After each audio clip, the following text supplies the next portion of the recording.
Well, hey folks, how you doing today? This job, we got an 8x7 garage door, regular headroom, trolley opener, Chamberlain belt, whisper drive plus. We're gonna high lift this door as close to the ceiling as we can get, and then put a LiftMaster 8500W. Here we go. Follow me.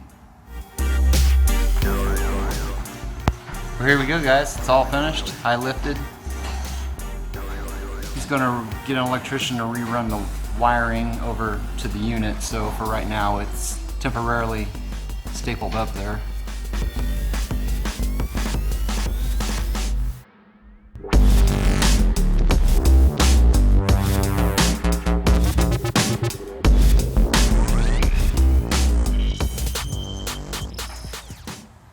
Talk to you later. Thanks.